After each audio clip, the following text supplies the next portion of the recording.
Board of Trustees. If you would please rise, we will begin with the Pledge of Allegiance. I Pledge allegiance to the flag of the United States of America and to the republic for which it stands, one nation, under God, indivisible, with liberty and justice for all.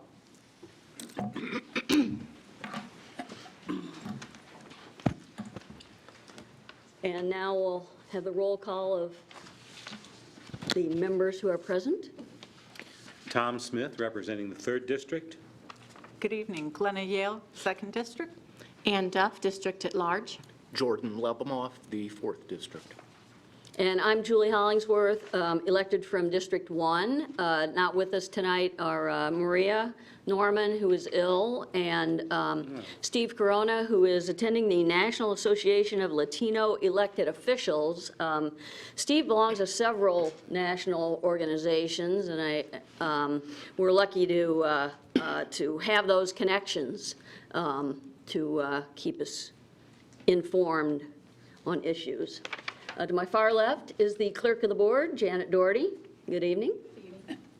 And our superintendent, Dr. Wendy Robinson. Good evening. Good evening. So we have no awards and recognitions tonight. So next on the next up is the consent agenda, and that includes the approval of minutes from the last meeting, February 26th, which have been distributed and to board members for review. We have the vouchers and payroll. Vouchers for the period ended March 12th, 2018. Payroll for the period ending February 16th, 2018. Vouchers, by the way, are kept on file for 7 years, is it? Yep. And can be viewed by the public. And then the personnel report. And Dr. Robinson, was there anything from the personnel report you wanted to Nothing at this time, highlight? thank you. Okay. So if we have a motion and a second to approve the consent agenda? I move approval. 2nd. Thanks, Tom. Thanks, Glenna. No comments? All those in favor signify by saying aye. Aye. Opposed? Okay. But we have no old business, so that brings us to a few items of new business. And the first up is the Title II Part A grant. It's recommended that the board approve the application for and acceptance of funds from the Indiana Department of Education for the FFY 2017 Title II Part A grant supporting effective instruction in the amount of $1,452,713.58. Title II Part A funding is provided to schools under the Every Student Succeeds Act. This allocation is based on enrollments for both public and non-public schools in the Fort Wayne Community School attendance area. An amount of $321,015 has been allocated to serve identified non-public schools for Title II Part A. Title II is an entitlement grant provided to supplement the general fund. Monies from Title II Part A will be used to facilitate and implement professional learning. The grant is used for teachers and administrators of all grade levels. This non-competitive grant is managed by Ramona Coleman, Director of Professional Learning, and addresses advancement intended and outlined in Goal 1, achieve and maintain academic excellence. Questions will be answered by Ramona Coleman, Director of Professional Learning. Do we have a motion and a second? Move approval. Thanks, Tom. Second. Thanks, Ann. Okay, any questions? Is Ramona here? Yes, she is. Right in front. Oh, Yep. Hi, Ramona. How are you this evening? Great. Okay, so this is a Title II funding that we are going to use for professional learning. Will this professional learning also dovetail with the new STEM and STEAM programs we're about to undertake? So the Title II grant, yes, it does support all initiatives that's from the district level to the classrooms. Okay, just wondering about that. Any other question? How does this compare to, so we get this money every year? Yes. How does this compare with money that we've gotten last year, for example? So based upon the new formula now that we have from the USDOE to the IDOE, Fort Wayne Community Schools is receiving about $104,000 less than we received last year, and non-pub schools are receiving about $100,000 more Really? than last year. Isn't that interesting? Darn. The new formula, huh? The new formula. Okay. Which I'm sure you could explain, but we don't want to take that time. Okay. Okay, any other questions? If- Thanks, Ramona. If I could, one of the things on the 26th, I'd like to do a board report on how we're making all this work and some of the projects we're doing with the peer grant and to show the alignment. Because as Ramona stated, we are starting to get less funds from some of our federal programs. And so we'll outline how that dovetails with what we're trying to do with the peer grant. Okay. So that'll be on the 26th. Okay. Okay, all those in favor of approval signify by saying aye. Aye. Opposed? Okay, next up we have the 2018 flooring and general building systems. It's recommended that the board approve 2 construction contracts at various sites. The first is for flooring, and the selected bidder is Strom Building Solutions. The base bid, which includes replacing flooring at 12 buildings, is $177,627. There were some alternates not accepted. Then the general building systems construction contract, the contractor is Allen County Builders, and the base bid for some projects at 10 buildings is $335,600, and again, several alternates not accepted. The project includes flooring replacements and general building systems replacements at several buildings. Both projects were designed by Kelty Tappy Design, Inc. Funding for the projects will be from the Capital Projects Fund. Project specifications require the work to be completed by July 26, 2018. And on the back, you can see for the flooring, there were 2 bidders and 3 bidders for the general building systems, all fairly close in value. So questions can be addressed by Director of Facilities Darren Hess. Do we have a motion and a second? Move for approval. Second. Thanks, Glenna. Thanks, Tom. Any questions? Okay. All those in favor of approval signify by saying aye. Aye. Opposed? Okay, motion carried. Next up, we have 2018 site and traffic improvements. It's recommended that the board approve the following construction contract for site and traffic improvements at various sites. The base bid, the bidder is Wayne Asphalt and Construction. The base bid includes projects at 18 buildings for $629,545. There was an alternate at Catalpa to repave a portion of the north parking lot for a little over $27,000. Another alternate, Harris and St. Joe Central Elementary, playground drainage improvements, and that bid was a little under $35,000. Lincoln Elementary, additional parking, that was an alternate for a little over $23,000. And North Transportation Center, repave a portion of the bus driver parking lot for a little over $40,000, for a grand total of $755,800.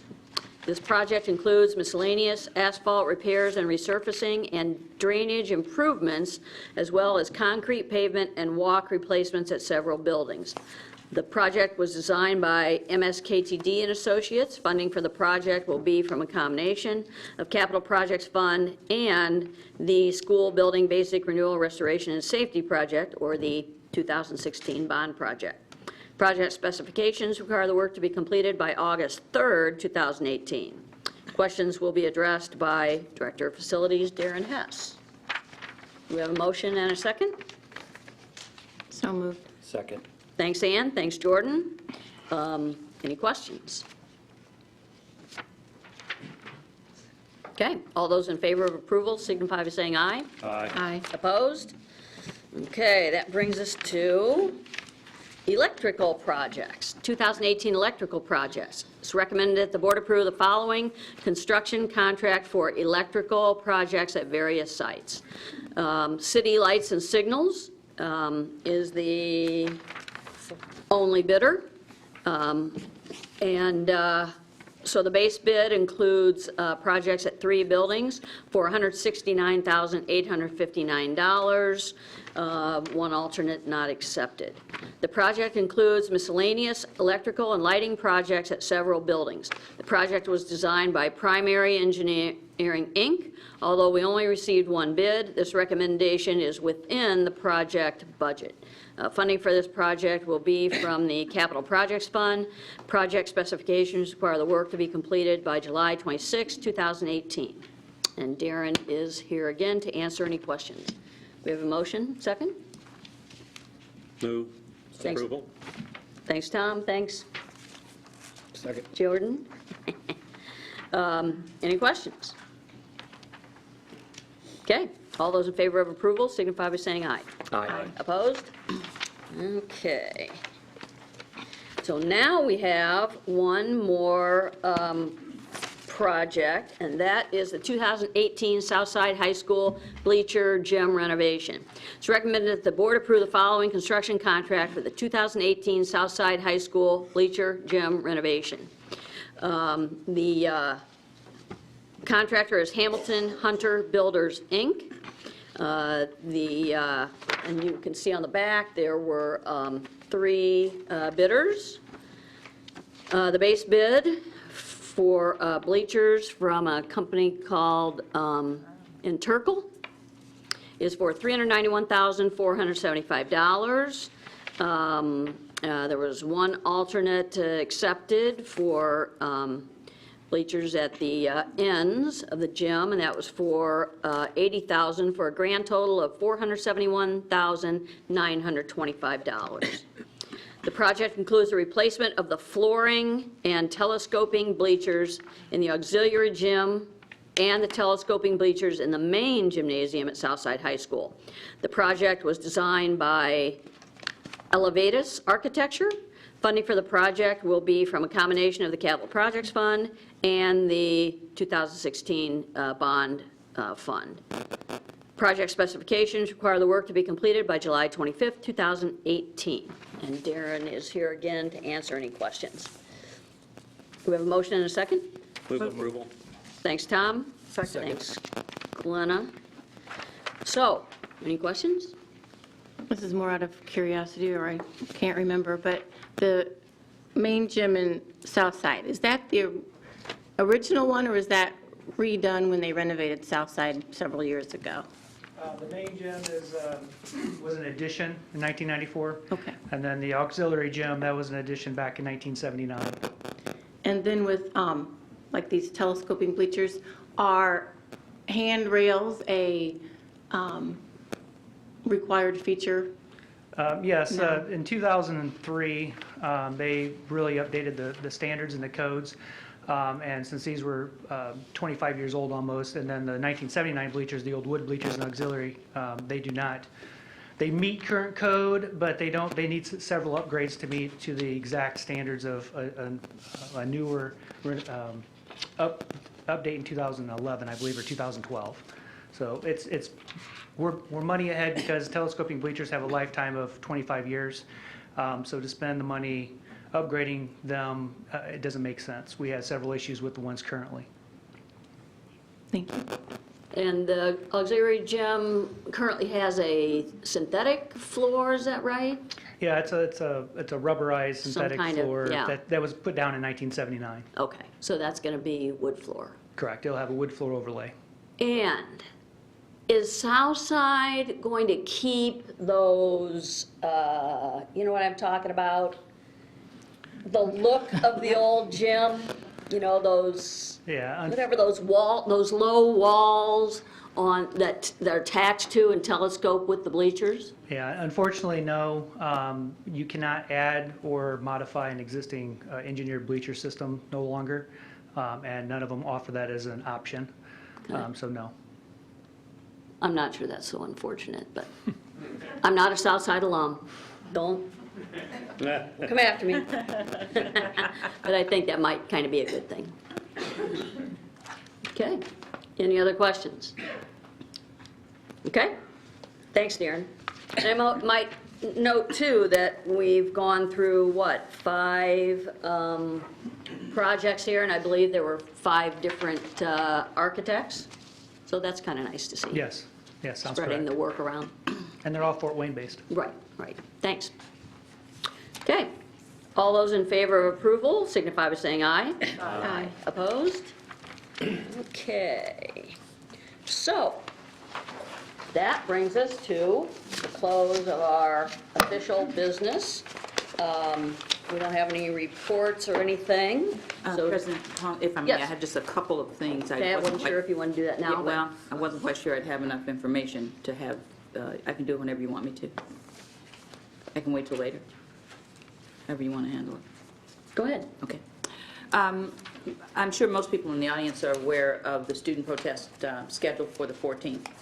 And we as a district have taken the approach that it's an opportunity for kids to have the civics lesson within the school day. It's planned for 17 minutes, and one of the things that we thought through in detail, and I talked about it with my advisory group, is what was the best way to use that time. So we have scheduled indoor participation. We did not tell every school what to do, but we provided them with, there have been guidelines, and board members have shared too, from the School Board Association, from the Superintendent's Association. Just about everybody has given some guidelines. Our stance is that this is an opportunity for students to express, not for the adults to impose their political views or their feelings. We've got some wonderful examples. The schools are all sending to us what they're planning to do. Obviously, much heavier at middle school and high school. Elementary students, age appropriate, you have to figure out what kind of activity you have and how much they know and what they need to know. But what I love about the variety, we had not only the students but staff members come up with suggestions, and they are varied.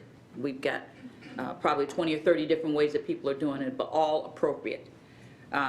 We have plans A and B. We are strongly urging parents to help have their children understand this is an indoor activity, and being very honest, one of the things we were concerned about was the safety. If everybody in America knows what's happening on the 14th between 10 o'clock and 10:17, we just felt that there were ways for us to have meaningful conversations. So it ranges from kids completing essay assignments to speeches.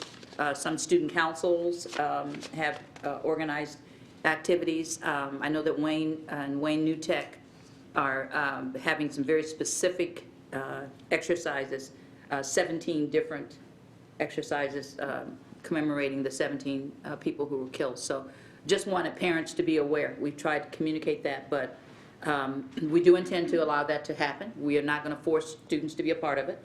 And we're asking adults to allow this to be an activity, a civics activity for students. So Krista's going to have a press release, and obviously the press is interested, so we haven't figured out how we're going to handle that part too. But just know that it is, our plan is for it to be indoors for those 17 minutes. The other, I intended to have more conversation. Legislators were to end Friday. They didn't. They are to be done on Wednesday. And we still have several bills that are probably as done as they're going to be, but it never hurts to stay in tune with House Bill 1426. That's the one that we talked about the last time we were here. It does define diplomas. Not quite sure if it'll be at this point. There are 4 different types of diplomas. It does talk about the fact they are trying to figure out how they will handle special ed students as a part of the graduation requirement. I find it interesting, and this is a part that we talked about. It does contain having a nationally recognized college entrance exam administered, and using that science portion of that exam as a part of the accountability measure for schools. It's chock full right now. So I think we'll try to decipher it, to figure out what it means for us. But the concept of the additional testing requirements, and I think the main thing that we have to have a conversation around is now the new accountability A to F, because that's where the science and the social studies scores, as we discussed, are going to have an impact on letter grades. They're trying to figure out, as we talked about the last time, how growth is measured, in particular at the high school. But I think that's also tied to some of the nationally recognized college entrance exams. So we'll know more at the next board meeting when we have that conversation about what we're going to do to respond to all of this. But right now, that still is a huge issue for us. It's that Bill 1426. Try to track it, but right now, everything's in conference committee, so they haven't really had any open hearings for the last week, and most of it is being done in conference. There's some other topics, some of them around financial management. Obviously, there are lots of interests around safety, but I think for us, the whole accountability and then the diploma part and then the additional science requirements and the social studies requirements as a part of that are things that we're going to have to figure out what that means for us. There are other, there's been some, there's a Senate Bill 65 that the State Board Association, it has to do with opting in or opting out of human sexuality coursework. This has become a real hot button. Most of the education, that's Senate Bill 65, most of the educational organizations are concerned because of the limits. It has that as the title, but what's the next step in terms of what you teach and how you teach? So that's one that I don't have a lot at this point to say about it, but Senate Bill 65 is one that parents and others are being urged to call legislators, and right now it calls for it. It's gone back and forth. Opting in means that the only way you get to do some surveying and teaching is if parents opt in. The opt-out means that if a parent is not wanting their child to participate, they have to say that. So it's not us debating the content of what the intent of that was, but it is a bill that can handicap our ability to, or really potentially provide some educational opportunities. Parents always in this district have the opportunity, if there's something happening they don't want their child involved in. But this one, I think the concern from most educational organizations is how far it can go. I mean, so at this point, being very honest, there's not a lot anymore that we can impact. We have to come back and have the conversation about the accountability. We also have to have the conversation around the whole 1426. And once that's done, there's so much in it that it's going to have to be outlined to really kind of determine that. The other thing which is interesting is last week, the state board passed the testing schedule for the assessment windows for next year, and we don't quite know what the assessments are. So it was interesting that the windows out there, one of the things we'll try to do at the next meeting is to decipher, is this more testing or less testing? And the reason we need to probably hold off is until we know what they're going to do in 1426, until we know what they're going to connect to the diplomas.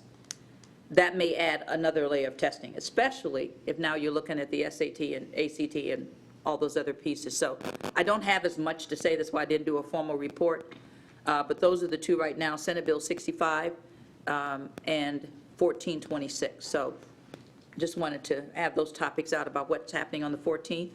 Our intent, going back to the March 14th, there's another opportunity, April the 20th. I think it's April the 20th. March 26th is a Washington. April the 20th is another in school, and our intent is to handle it basically the same way. We don't intend to change the procedures for both of those nationally promoted situations. So just wanted to say that out loud. Couple of just reactions to that. Just to be clear, I think, so people understand this, House Bill 1426 basically outlines in general terms that we'll have for diplomas, that the state board can decide to use nationally, which we know they're going to. But what's actually in each of those diplomas, that will be decided by the State Board of Education, correct? Yes, and that's the And concern. Exactly. And That's the concern. I mean, it's working together. They're obviously working together. So that's just a slight clarification. Senate Bill 65 is kind of interesting because if you followed it, it got amended and changed so that if you didn't return, you get 2 opportunities to return the opt-in form, and if you didn't return it, you were automatically opted in. Am I correct? That was the intent. That was the intent. Well, now there's in conference committee, it has changed again, and now it's a 100% opt-in, which is kind of, especially for large districts like ours, that's could be a nightmare to manage. And I'm sure they'll come down to teachers having to do all that. You know, that's another unfunded mandate, so to speak. I mean, that's just additional work for staff to do. So, you know, if that, you know, concerns you, that's an opportunity to write. And do we know who's on that conference committee? This one, I just have it right now. think Senator Senator Cruz- Cruz and Mark Stoops. Okay, Senator Cruz, They're Tom Senator Wesco, Mark Stoops, and then there would be 2 from the House side, right? Representative Wesco, Tim Wesco, and Sue Arrington. Okay, Sue Arrington, Representative Arrington and Representative Wesco, Wesco. if that interests you. And I think one of the things, especially next year, since it's going to be money involved, these things change overnight. If you, on Monday, they're one way, on Tuesday, they're another way. But we need to have conversations about what things that we need to have as our issues even before we get to the money conversations next year. Because based on, like even 1426, until it's passed, you can't count on anything in it. And so, you know, they're in session until Wednesday. But that one is the one that all the other bills have been collapsed into. There's a lot in it, an awful lot. And so we're trying to tear it apart to see what all of that means. But right now, being very honest, those are about the only 2. Not much impact you're going to have, and they're getting ready to leave on Wednesday. So by the 26th, we'll have an opportunity, probably have a work session with board members before a board meeting, trying to tear apart, and we'll announce that and let people know what happened. What does it mean? Because I can't really sit here and tell you what all that means. But most of the things we talked about in terms of the rigor and what we have to look forward to, we're going to have to figure out what that means if everybody now is taking SAT. I mean, it's a different level of what we've expected to have happen. The other part about that is always, and you use the word unfunded mandates, because it sounds good, but who's going to pay for it? And how are we going to get it done? And so the one thing I really want to make sure that we have the next time is how much testing are we doing? Because if you remember about a year or so ago, the whole focus was to reduce I-STEP testing. Well, have we just replaced I-STEP with something else that we have to do? And we won't really know that until after Wednesday, but we'll get that planned for the next time to have that as a conversation. Try to have a board work session before, too. And I was going to ask you about that, is, because you talked about the testing windows for 2019. Is 2019 when iLearn starts? Yes, Okay. yes. Okay, so we move from I-STEP to I-STEP Plus, now it's going to be iLearn. Well, and they're on the testing window, Tracy, correct me, I think, and here's the part, too, that we have to talk about. Now we're going to have kids in 2 different systems. So there were kids that started high school under the old I-STEP, and now when this is passed, there are kids that are going to be under this one. And so we've just got to figure it all out, and then kind of lay it out so people can understand, because especially for high schoolers, a lot of that doesn't change since they're in the middle of their careers.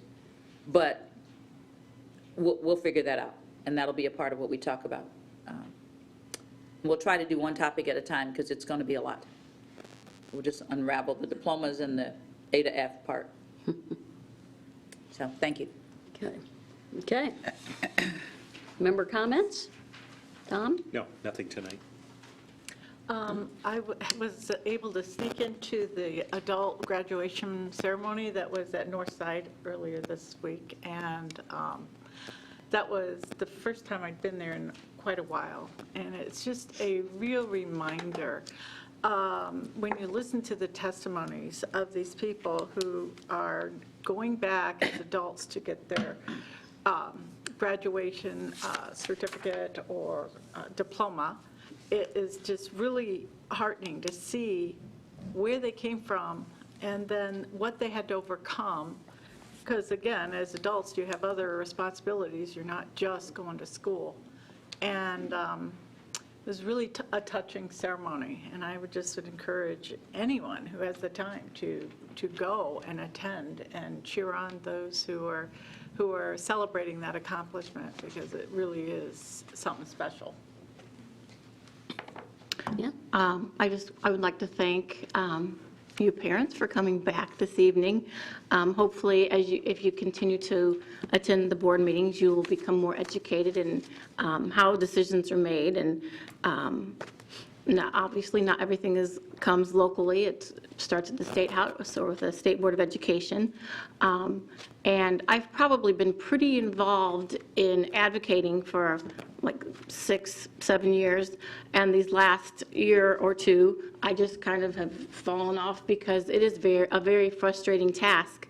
You know, I think Dr. Robinson talked about this at one meeting or another, but with the State Board of Education and the graduation pathways and how 50 people spoke out against them, or at least said slow down, and the state board voted how they wanted to, not listening to the people there that were not in favor of that at all. And I've seen this happen many, many times at the State House and with the State Board of Ed, and it does get very frustrating. But I encourage you to keep with it. I think the more people we get involved in advocating for education, the better.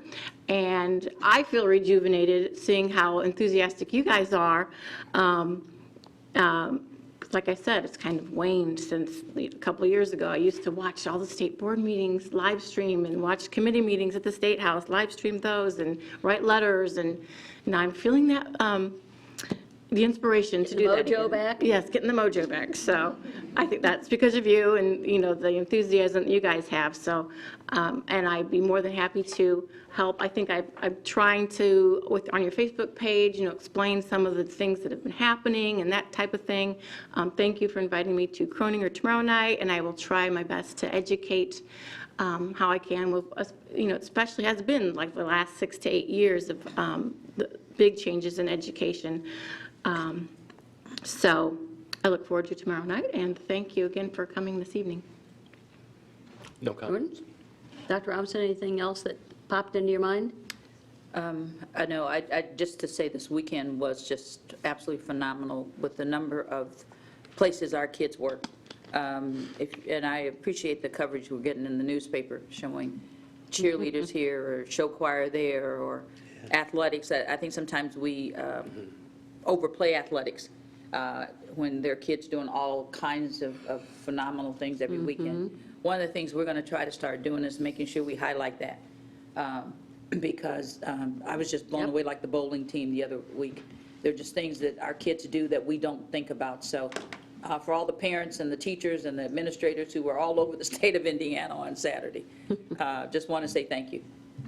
Takes a lot. Great, thanks. And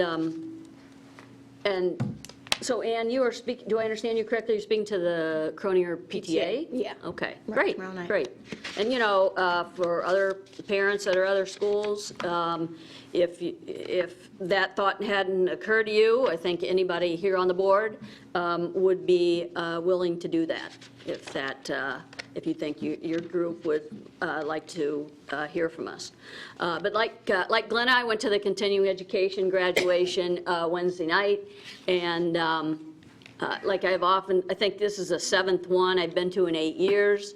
It is a wonderful evening. of course, I had to sit next to Kathy Friend, maybe cry. But, but, the speakers and the stories are just so inspiring. There was a 59-year-old grandfather who watched all of his children and all of his grandchildren get diplomas, and they were on the wall, and he decided, I've got to get one too. And then there was a woman who was a refugee from Bosnia, fled the wars there in Bosnia and came here, I think, in 1999. Didn't speak a word of English, came here with 2 very small children and her husband, and really cute story, really heartwarming. And she got her high school equivalency is what they call it now. And I'm sure that any one of those adults there, adults ranging from 19 to 80 maybe. And not all of them were at the ceremony, but I'm sure all of them have their own stories, and it is really cool. One bill that Dr. Robinson didn't mention that's been kind of on my radar and is now in conference committee, and that is House Bill 1315. And although it is kind of narrowly written right now, it's really kind of a scary thing if you really believe in the common good and the mission of public education. There are 2 financially distressed school districts in Indiana. One is Gary and one is Muncie. And Gary is going to have no school board whatsoever. They will not have a publicly elected school board. Muncie will continue to have a school board, but they will not be elected. They will be appointed by Ball State University, who is going to manage the district. Both of those, to me, all of us are elected by you, by the community. We represent the community. And not to have, and the community was at work at our board meeting, 2 weeks ago. And not to have that, I think, is a very dangerous thing. I mean, think about having a city council that's all appointed by the mayor. It's the same concept. Instead, city council is elected by all regions of the community, and so gets representative from all regions of the community. And that bill, I think, is a real slippery slope. So it's in conference committee now. I'm not sure what can be done about it at this point, but laws written can be changed in the future. We've seen that happen before. So if that concerns you, then I've written several emails about it to representatives and senators. So if that concerns you, then that's another one you may want to tackle. So, I'd like to say something just to back that up. I think one of the things that this board and this administration has tried to do is stay ahead of all of that. When you get to a point, and I know people in Muncie and Gary, and they're good people who care about their kids, who did the best they could. Some of the circuit breaker situations and some of the things that have come down based on legislation, depending on if the industry leaves, if there's no way for people to make money, I think we have to be careful when they just all get labeled as bad communities. But I think, right, as I said when we were here the other week, we all kind of take stuff for granted. And there are so many things happening nowadays that people aren't paying attention to until it's too late. The direction is not going in favor of public education. No. We're being privatized. There are so many little bills that seem to be only for Muncie and Gary. Well, when does that turn around and Fort Wayne has the same issue? So part of what we have to commit to is, what are we going to do to stay out of the fray? Because in order for them never to have to take you over, you never get below the line. And so part of what we have to be mindful of, too, is what we do to keep ourselves current, to keep ourselves moving. Because when you look at that accountability law, it's not made to support public education. It's not made to support urban schools. The bar is being raised, We're having to take tests that everybody never took before. So we can't get too comfortable. We have it pretty good. But when you read these laws and what's being passed, it is not intended for us to stay strong and viable unless we do our A game. And one of the things that I think we need to be very careful of, yeah, the pathways were not something I wanted to have happen. But we have to stay rigorous despite the pathways. Because when you look at all the bills taken together, it is not intended for there to be strong urban public schools. And if this community doesn't want that, that's one thing. That's not what I'm hearing. So just, I know we highlighted a couple of bills. You just got to get into the habit of reading them all. They'll put you to sleep on purpose because there's so much in them. But it's amazing how on page 21 of a bill that has a different title, it will impact us. So we'll try to do a better job of trying to make sure that people, not just the big bills, but the obscure ones. But you're right. I mean, that's one that doesn't seem like it's going to impact us. So when did they decide that that's a better way to go? And I just think that's something we have to be Right. mindful of. But we have to keep our A game up too. And, the other thing that's really concerning about House Bill 1315 is in 2017, they just passed an emergency manager bill, and that's law now. And so both Gary and Muncie have emergency managers under, that are overseeing those districts, so that bill really hasn't even been in effect for 9 months. And already they're changing it. I mean, how do they know that the system they have in place right now isn't the best one? It's kind of strange. Okay. So we will, I see we have some people who are signed up to address the board after we adjourn, and I will call those off. So do we have a motion and a second for adjournment? So moved. Thanks, Jordan. Thanks, Ann. Okay, all those in favor of adjourning signify by saying aye. Aye. Opposed? Okay, no one ever opposes that. So first.